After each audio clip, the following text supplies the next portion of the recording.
This is A Voice, a podcast with Dr. Gillyanne Kays and Jeremy Fisher.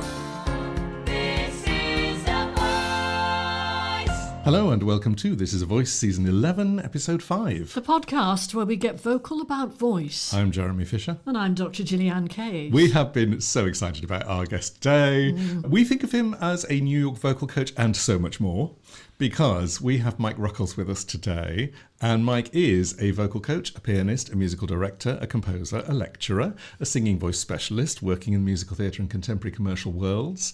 Clients include Tony, Grammy and Oscar winners. He's worked as a production vocal coach on several long-running Broadway shows and films, worked on faculties of several prestigious New York organisations, and has worked as a pianist with a number of high-level artists, including Hugh Jackman, Tyne Daly, Ben Vereen, and my favourite Ursula of all time, Sherry Renee Scott.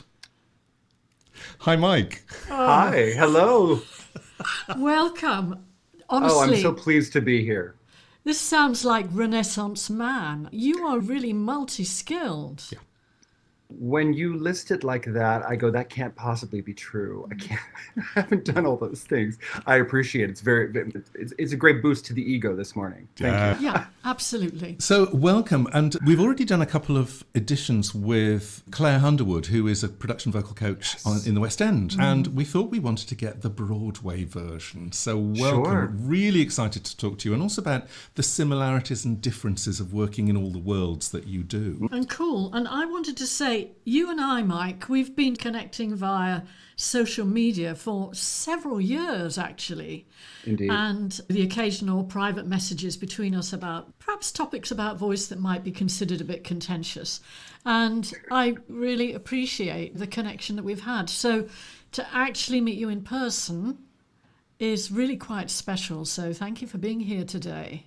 Well, I am deeply honored. I could not be more pleased to be here. And likewise, you have been such an invaluable resource, I know for all of us, but particularly for me, to be able to bounce ideas off of you has just been, it's been game changing. So thank you for both of you for your mission, both as vocal educators, as lovers of the arts. It's really inspiring. Thank you. Thank you. Appreciate My that. pleasure. We want to know what brought you to do the work that you do, because it's quite a wide range of things that you do, and you've got a lot of history to get there. So what brought you to it? Well, I would say, given that long list, some of those things I no longer do or haven't done in many years. I can't remember the last time I actually wrote something, for example, and it's been many years since I was an MD. But it's really a good question because it's hard to say which came first, the chicken or the egg, in terms of voice teaching or music direction. I feel like for me, both pathways were developing simultaneously. Certainly, I started as a singer. I was always singing You Couldn't Stop Me. Very odd because neither of my parents are particularly musical. They didn't know where this came from. And I just recall from a very early age being obsessed with the human voice and all the colors that were possible. And I just recall the other kids being out playing, and I was the kid who was inside with the headphones on, much like this. And do you remember cassette tapes? Yes. We do. You remember them?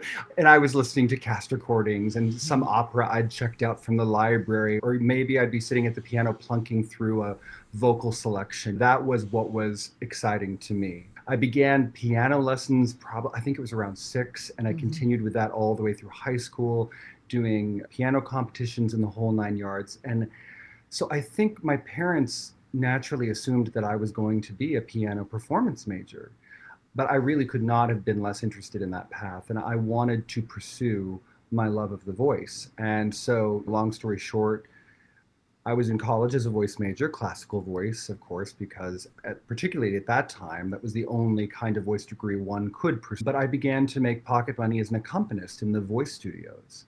And that was where my education really began. And Jeremy, I'm certain you would agree, if you have the ability and the opportunity to play for singers and accompany voice lessons, jump at that opportunity. Absolutely. Yes. It's so It's interesting. not dissimilar it's to your very path. similar to Not my path as dissimilar. well. Almost Oh, is that right? Yeah, absolutely. Piano lessons at 6, went to Yes. college as a piano player. I got interested in voice, the whole thing. Really interesting. Love that. Yeah. So it was, go ahead, Gillyanne. I just wanted to say with you, Jeremy, you did sing in church. You were a choir boy, very high soprano. but you didn't really consider yourself as a singer. No. And I know what happened with Jeremy was that the reason why he started coaching singers was because he was fed up with them not being able to do what they needed to do. Yeah, it's just frustration. But like you, Mike, he sat in on so many vocal lessons. Yeah. Yes. And it's a real learning curve, isn't it? Absolutely. It was absolutely invaluable. And I began to sort out in my mind what good and or efficient voice instruction really looked like, what strategies seemed to really work, which ones didn't, which teachers were really natural and wonderful communicators of what they were doing as performers, not just able to sing gorgeously at the student and then have them attempt to mimic it back, which was honestly a lot of the teaching that I saw, but to really be able to articulate what they were doing and to guide that singer with their words.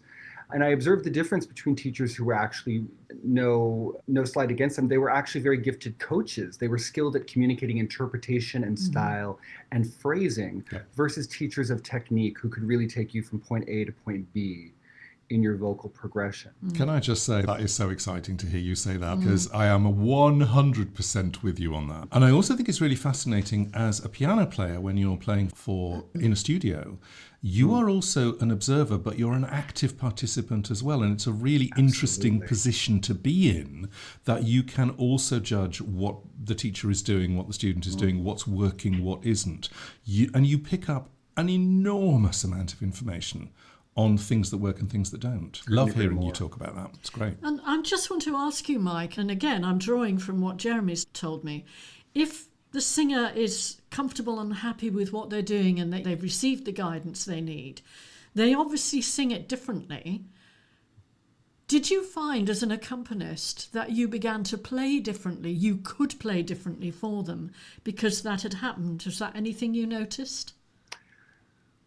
You're onto something very interesting and almost metaphysical there, Gillyanne, and I have observed this and I continue to observe this in the voice studio. It's a funny thing when a singer has arrived at that place where the technique can go in the back seat and they can just be about the storytelling, they can just be about what they want to do with the phrasing and the interpretation.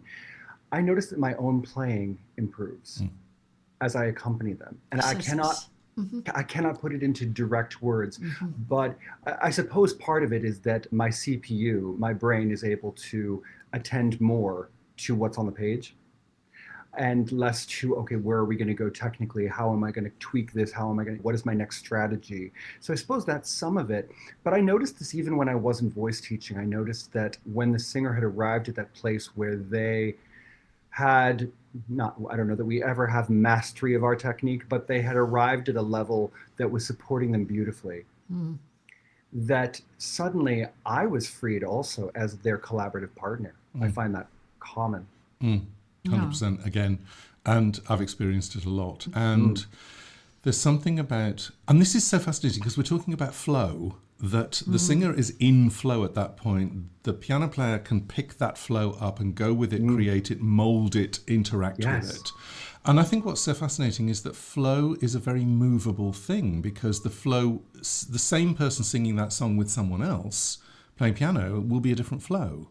You as the piano player are, or even as the singing teacher, are still part of that flow.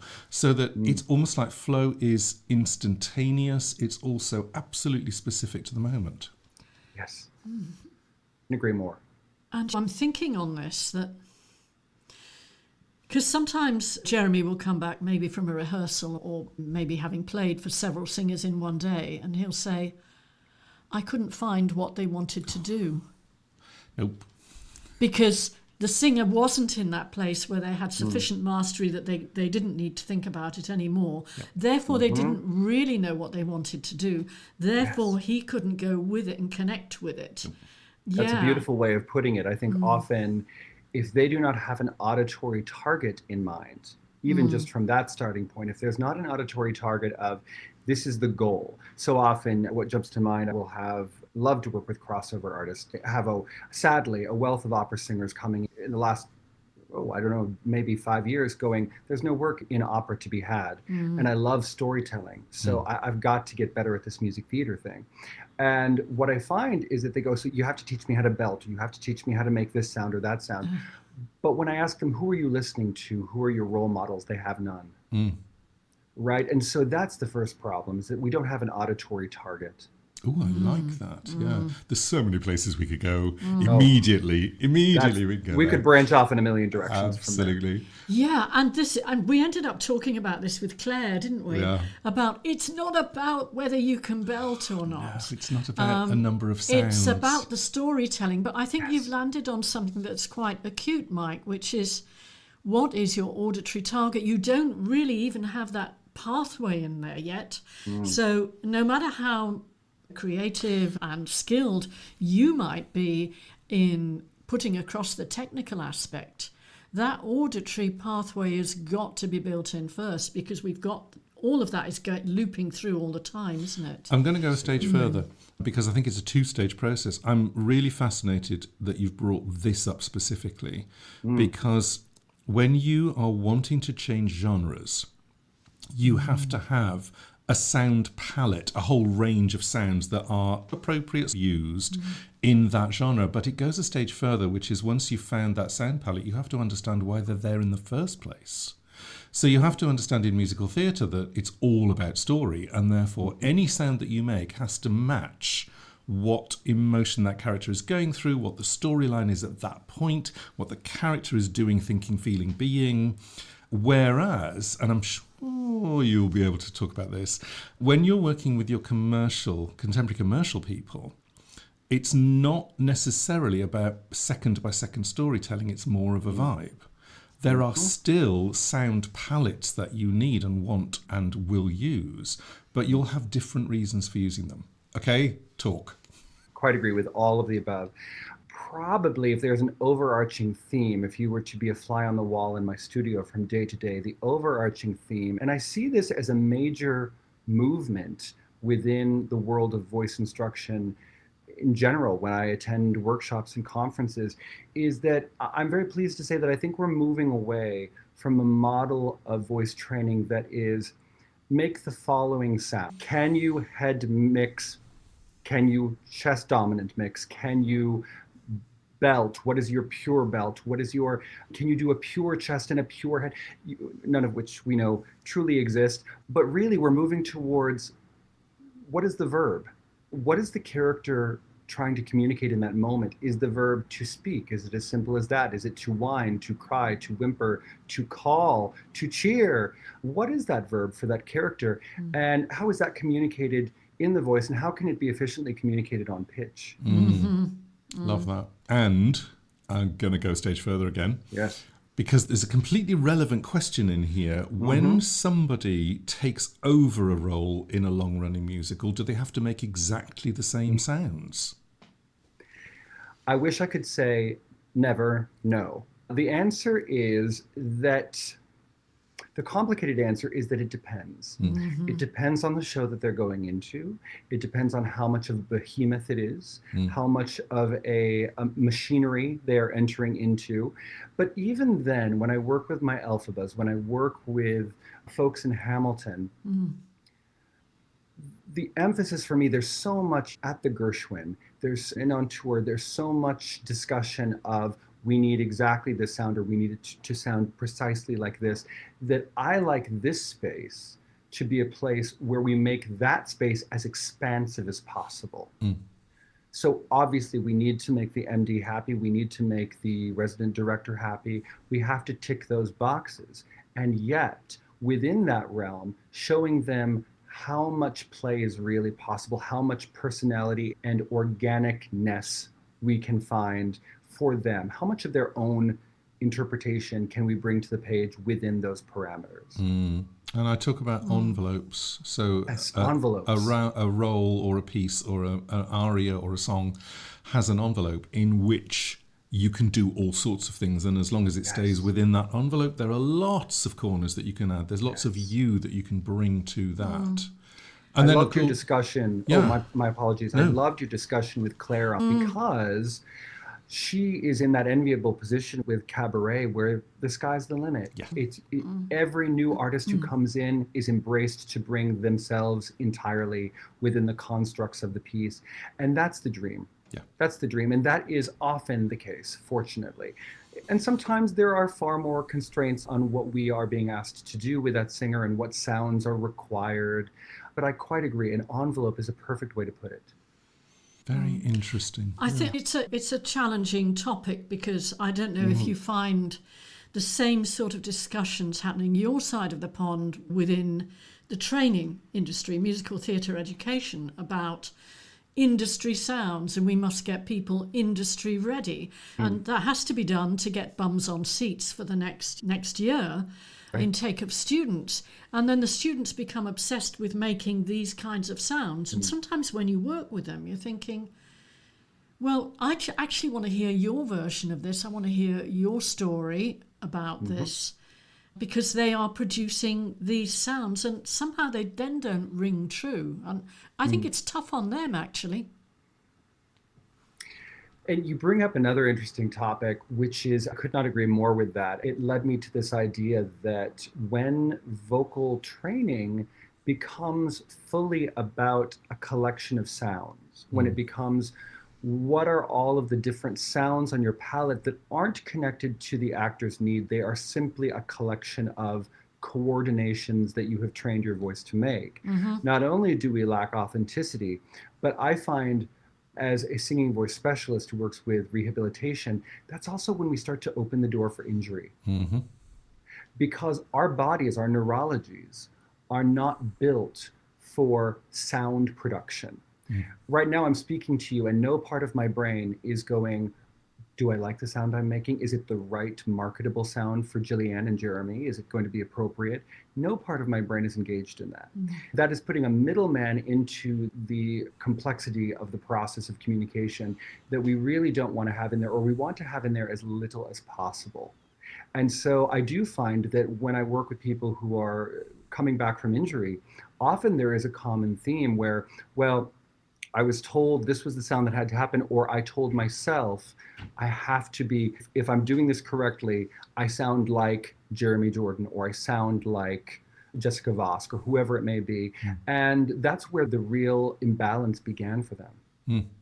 I'm going to say one more thing. Again, I'm going to split this up because I think it's such an interesting topic. You have people who are led even to make specific sounds, and they make them extremely well, but it's not necessarily their version of that sound on their own voice. It's their version of that sound on someone else's voice. And so they're copying something that isn't, I'm not going to say innate because a lot of it is trained, but they're not making the sound that is their version. And this is another envelope thing where we talk about Belt, but Belt has a massive range of potential within it that lots of things fit in there. So for me, it's about, I'm fine with you making all the noises, but can we make your version, please? We have this saying that Belt is contextual. It's contextual to the singer, it's contextual to the song, and it's also contextual to the genre. So my belt isn't necessarily the same as your belt. And to be honest, if the audience perceives it as a belted note, the job is done. Yes. Cool. Oh, I am enjoying this incredibly. It's like I have found my kindred spirits from across the pond. I'm just in heaven right now. This is wonderful. I couldn't agree more. And I think, again, to go that step further, you can step onto TikTok, you can step onto Instagram, and you will find many examples of people making sounds that I think would thrill casting directors, would thrill a number of audience members. But there's something that leaves you a bit hollow. And as a vocal trainer, there's something that concerns you, because it is possible to make a marketable and a quote unquote good sound that is actually quite unstable, and I don't want to go so far as to say unhealthy, but it can go down that road. When we are not connected to a need, when we're not connected to, when it's simply my voice is making a sound and I've learned to make this sound, over time I find that the effort starts to creep up on that vocalist.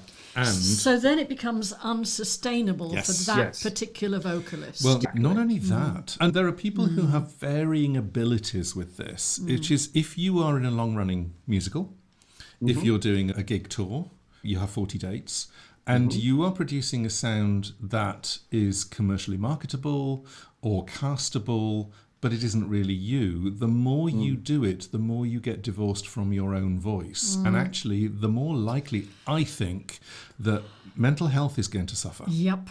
Because you're not Thank you. actually, you're not displaying, it's not even who you are, but you're not displaying something that is actually truthful to you. And we could talk about authenticity for a long time. Oh my goodness. The thing that has been on my, and this may be slightly tangential, but the thing that has been on my radar lately with the advent of social media and performing, I think, particularly high-level roles, we can find ourselves, hopefully not, but I think often many performers are quite isolated during the day. They're trying to speak less, they're trying to use their voice less. Even if they have families, they're trying to do less. They're going out for drinks with their friends less and all of this.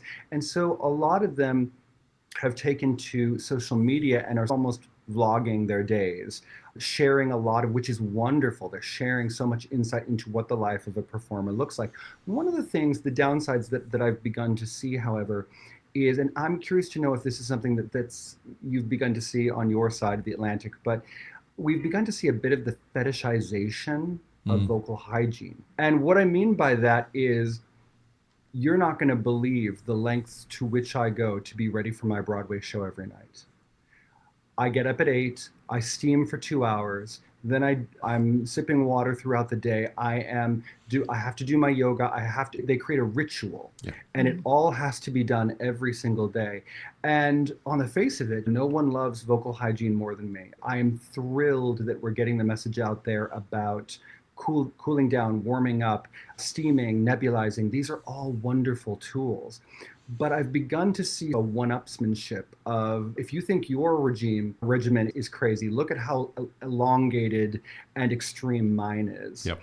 And so, you made me think of it in terms of mental health. I think this is really a problem, because the more, I'm sure you guys find this, I'm curious to hear if you find this, the more I see a performer fixating single-mindedly on their vocal health, the more their vocal and mental health begins to deteriorate. And it's really interesting. This is performative.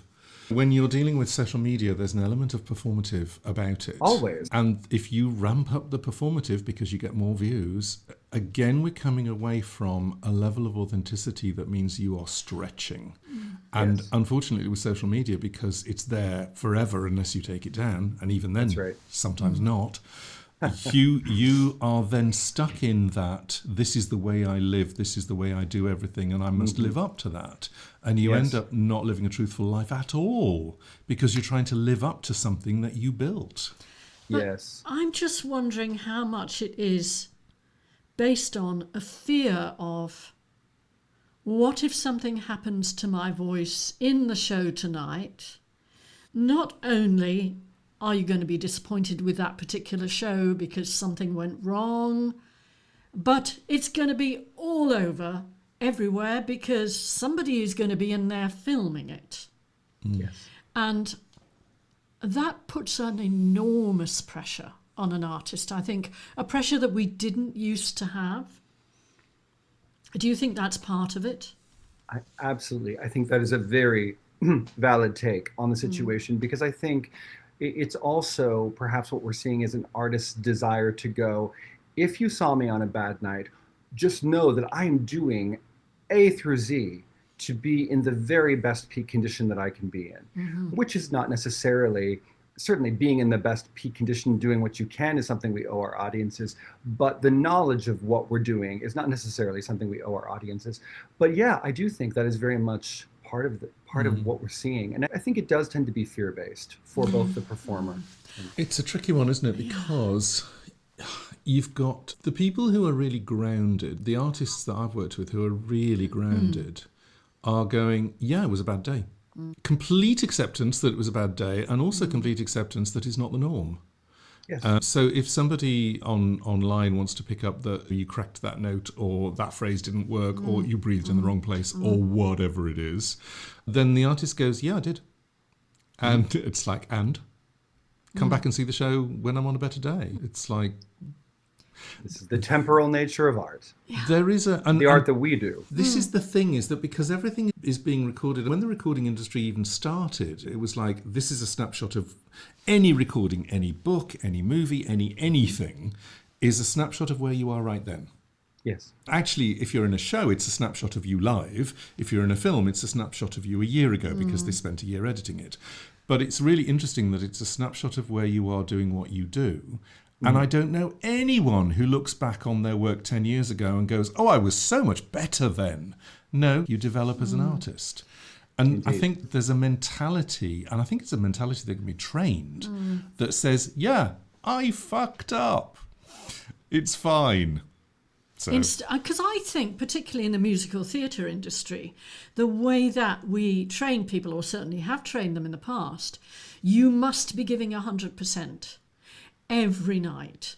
Yes. And I'm having to say, to my performers, so long as your lowest common denominator is good enough, that's got to be your benchmark. Let's get your lowest common, or lowest, dare I use the word lowest. And yes, some days you will absolutely fly, and other days you will be doing a good enough job. And I know Claire Underwood talked about this, didn't she? We have to allow ourselves to be good enough. Yes. I'm always greatly concerned for my performers who do not seem to have grace for themselves. That is deeply concerning, because what we do, I think there has to be an inherent level of grace there. And I'm trying to remember, maybe you can tell me, if it was Marilyn Horne or Beverly Sills who said, in my entire career, I only performed 3 times exactly as I intended to. I can't remember who it was, But but it I was one of those definitely two remember ladies. the quote. Yeah. Yes. The quote. And the great news is, I was saying this to an artist yesterday. I was saying, you had what you considered to be a not great show yesterday. I think they labeled it a C+ show, which for them felt deeply shameful, right?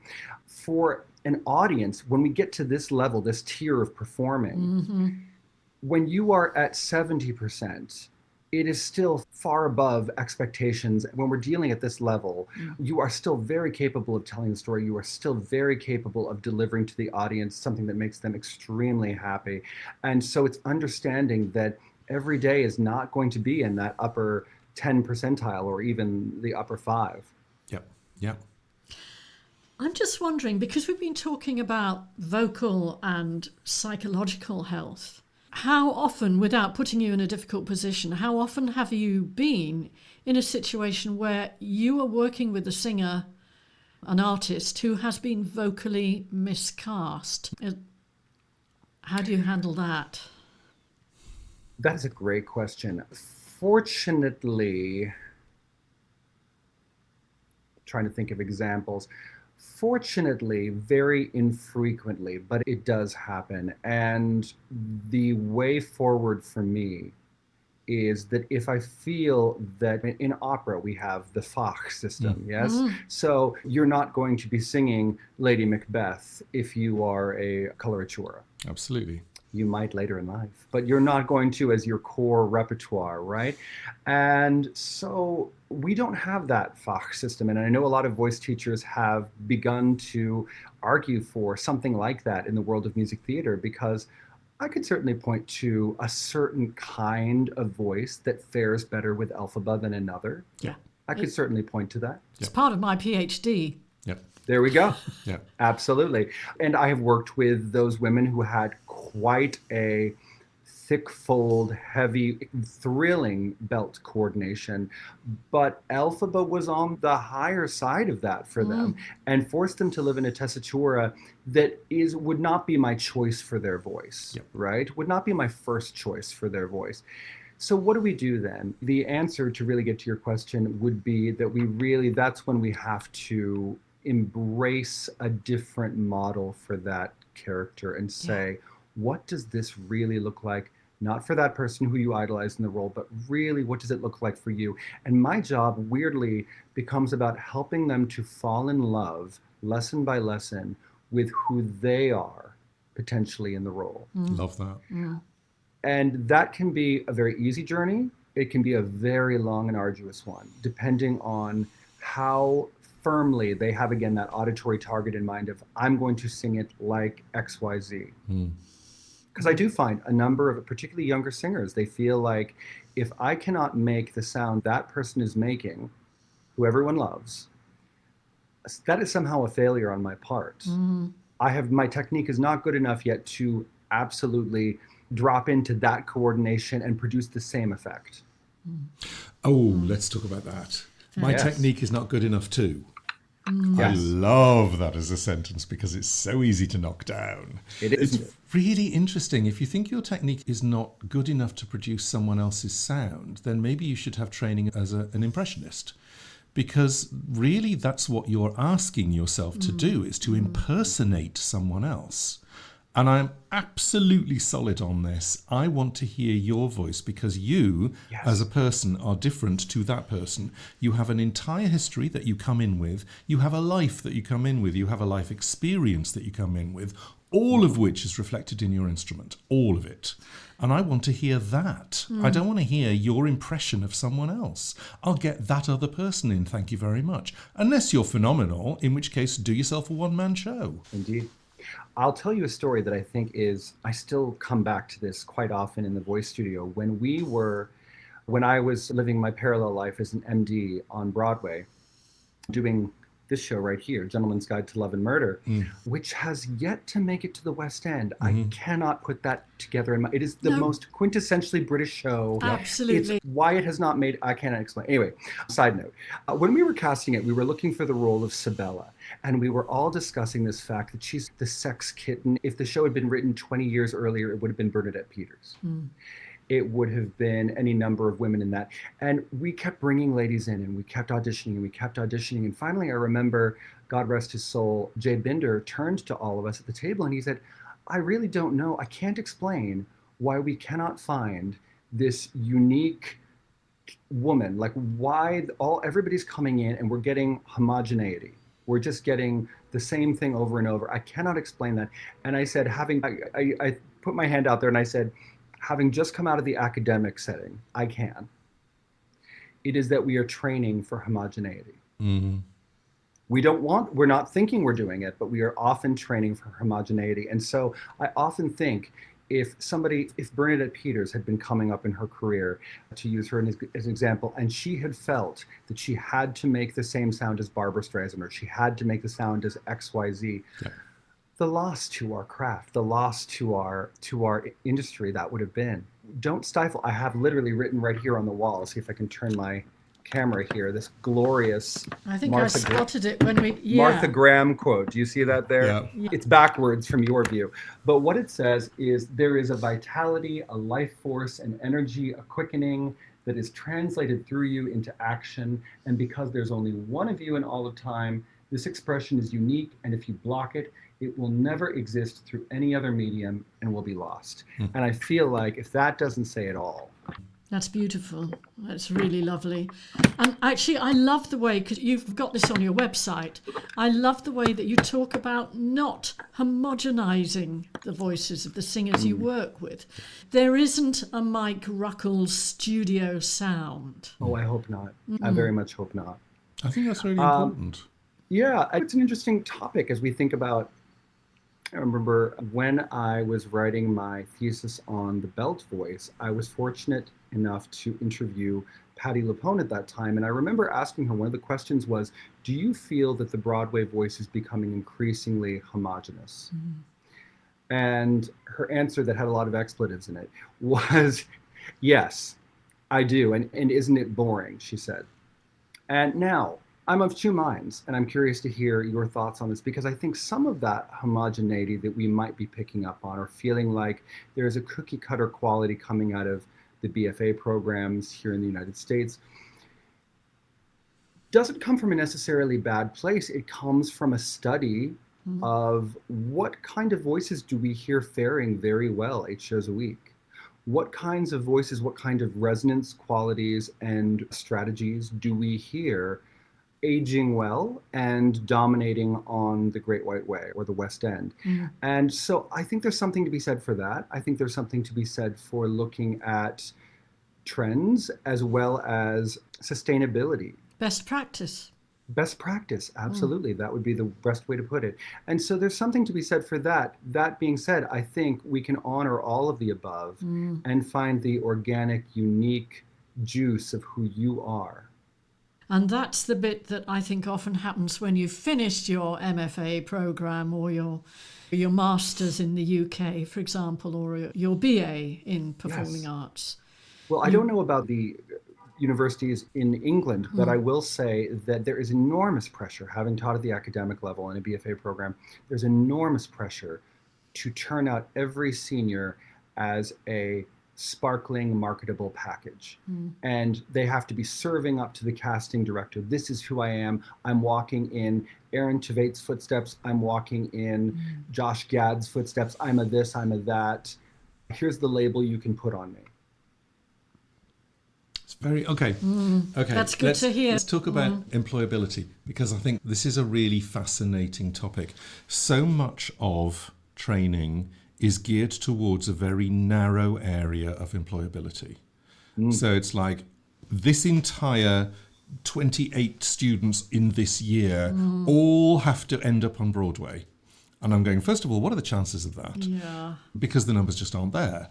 But So also, why are you not finding what people are capable of, where their interests lie? What somebody might have something that's quirky that might fit into a different genre. It might fit into a different mode of communication. It might fit into a different space. Excuse me. I have forged my career from start to finish by myself. Thank you. So I am speaking from experience where I've never really fitted anywhere. And so you have to create your own stuff, or you look for stuff that are in corners or whatever.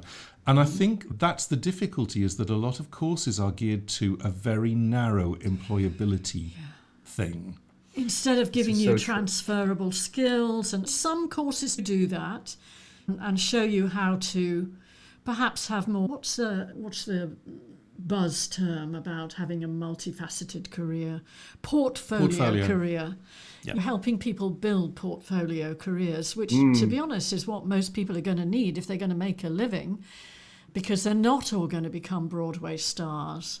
Agreed. So I don't know how much that's like the colleges giving people the impression they're going to get that, or if it's out there in the culture and therefore the young performers are coming in with that big starry-eyed thing, I want to be this. And the fascinating thing is, on the other side of the table, these casting directors and agents who are coming to the showcases and seeing what's being turned out, I'm talking with them every day. The people they're talking to me about, the graduates that are exciting them and lighting them up, are the ones who are not fitting into a mold. That's who they want to talk about. They don't want to talk about, oh, this girl is such a great Sutton Foster. She's just like, she can cover Sutton. And they want to talk about, there's nobody like this girl, or there's nobody like this guy, and they are so unique in their skill set, and they offer something I haven't seen before. Because we all offer something no one's seen before. Correct. But we have to be given that opportunity And to let it flourish. therefore, it has to be within the training programs. And I think it's fair to say that often it isn't, or it isn't enough. And it's something that, well, certainly when we did the musical theatre educators conference, which was in last July in the UK, this, and obviously most of the attendees were American, they were talking about this, and they were feeling really passionate that they wanted to develop the individual artist, and that there was this dichotomy that they were going through as trainers, which is, we've got to produce this finished product at the end that is marketable. But in fact, in terms of duty of care and really developing the artist within, what we really want is the opportunity to take people in a different direction. And that's hard for them as trainers too, because of course they need to keep their jobs. Well, Mike, you've been on both sides of this, because you've been involved in training programs in universities, and also you're a freelance trainer yourself. And so those, to me, those are two entirely different sides. How do you deal with that? Well, I have enormous respect and empathy for those who are in these BFA programs, because I remember the pressures very well. There's enormous pressure to raise the national standing of your program, as there should be. We all want to be in a program of excellence. Nobody goes into this to try to be in a subpar music theater BFA program teaching there, right? We all want, and we want the best for our students. We want the training level to rise and all of this. And yet what often comes along with that is a mistaken, I hope that it is beginning to change. Having not been in the academic setting for over a decade now, it's possible that we've really seen a swing towards some new ways of thinking about training. But I do have empathy because I remember those pressures very well. My job on the other side now of that BFA is that on the daily, I'm seeing people who have just graduated, just come through that showcase, and they want to show me the marketable thing that they've just been shot out into the world to do. And I want to validate that while also opening their horizons. There are so many questions that we have for you, and we've already asked so many, but we know that we've got to stop, so we're going to invite you back next week. Will you come back? Wonderful. Of course. So we'll see you next time. Bye. Bye.